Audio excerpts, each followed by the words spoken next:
Hey everybody, what's up? We're in one of the beautiful sections of Allentown. Beautiful and construction laden in downtown Allentown here on 7th and Hamilton. In front of, in all honesty, what I told everybody after the professional bull riders, you have to experience the show here, the PPL Center, new arena. It's gorgeous. It is, or as at work we call it the parking space stealer thing that we just put here. I've done enough on that one. I'm just going to keep my mouth shut. I'm trying to be good for a little bit. I only work right around the block. Yeah, where exactly do you work? It's community music school. We teach lessons there. I do everything strings. I also do some vocal things now. I took over Ian Holmes' fusion group because he went on tour with big Spanish act that's going all over the world now. So I'm taking over his group and singing stuff. So yeah, it's fun. And that's where I do the bulk of my work. But the rest of it is all out and it's live. Cool. Now, this is, I actually think I managed to rescue it from the blog, the original interview from 2 years ago. I actually think it's up in the archives of the magazine. So yeah, it's been 2 years, and like my magazine, like the Lehigh Valley, a lot's changed with you in those 2 years. Yeah. You know, you're still that one-man band, though. Still am the one-man band. I've phased out the drums with the feet a little bit more, and I've gotten more electric. Okay. So I have an updated loop station, and also I don't use amps anymore. Okay. Everything just goes live through the PA system, whatever it is. Whether I'm bringing that or whether I'm praying they have a decent one. Yeah, exactly. I've got a pretty decent one. But it all now goes through a computer, through something that captures MIDI signal, and I actually get to play my electric guitar now, which I've been kind of excited about. And with that, I can then now play like drums and bass and all kinds of stuff all through my guitar. But it's still the experience of, it's almost like watching you, and I just realized this, you know, as we were talking right now, watching you is almost like watching what goes on in a studio when it's being recorded. Yeah. To a point, because you're creating the loops, you're creating everything as you're performing. It's all live. Yeah, it's a live recording, and then I just play it back and we jam. Yeah. So it's almost like actually being in a record to some extent. It's almost like being in a recording studio and actually watching what goes on in a recording studio live. A little bit. You don't get to see like all the multi-million-dollar boards stuff. Yeah, you don't get to see all of that, but it's pretty much the same thing, condensed a little bit. Yeah. I can actually fit my whole thing if I don't have to bring the PA system. I can fit everything that I need into a backpack in my guitar case. That's sweet. I can do everything in one trip now. That's sweet. Yeah. Also a lot lighter. Yeah. Dank technology, yeah. So, now you actually have more than one. You have multiple projects, though. Yeah. I know when we first talked, it was like you're pretty much solo, and you really expanded. Yeah, there's the solo.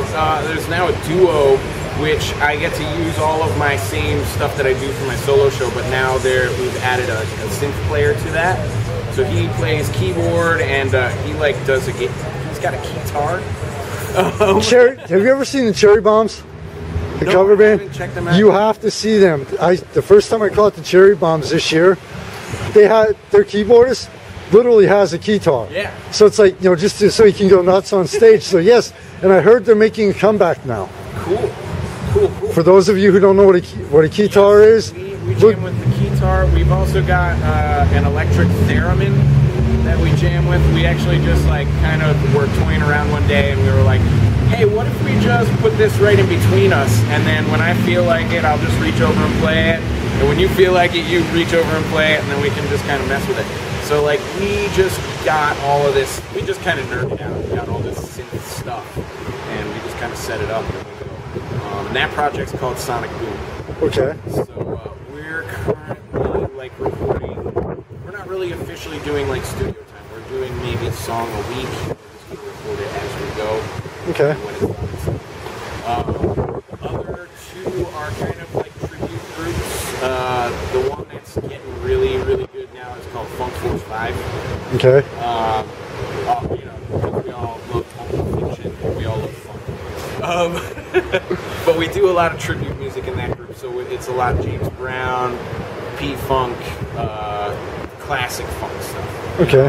Now, Job People was the one I've heard. I've seen them Job People on Facebook events. That's the one I've seen the most of. Job People is the one we've probably. When are you guys going to be up here? Hey, there's a lot of outdoor event.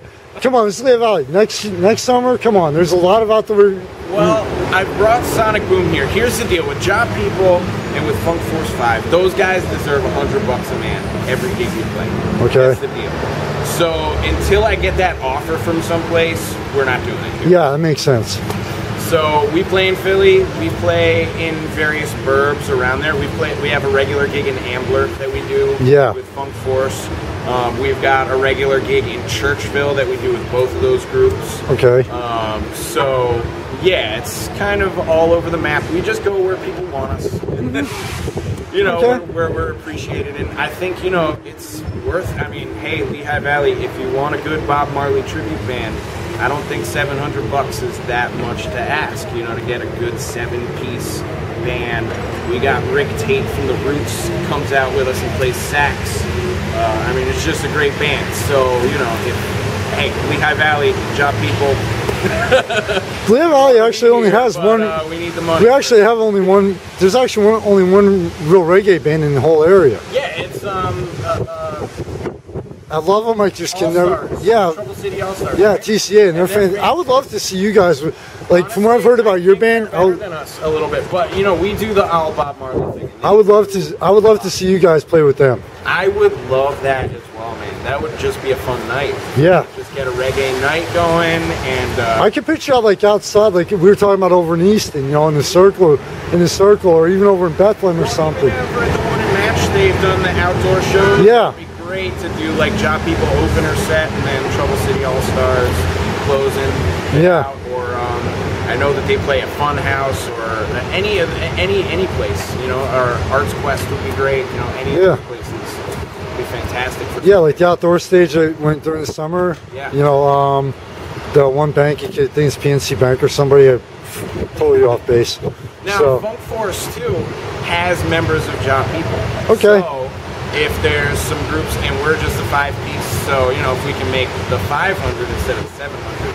Come out and play some classic funk for you. Oh, you'll find next year. You'll definitely find it. Yeah. Well, we have it, like I said, in various areas. We've got it in Ambler. We've got it in Philly. I'm talking about up here in the valley. But yeah, we want to get that one locked down for up here so that we can, you know, so that I don't have to drive 2 hours to my gig. Yeah. Gotta pay for the gas. We're gonna take a quick break and then we'll get into a part 2. I'm not gonna really get into the history, you know, and your experience and everything, because what I'll do is I'll put a link to the original article, because I'm sure that's pretty much the same, right? Yeah, so, you know, we'll just keep this one kind of short. Sound good? That sounds good.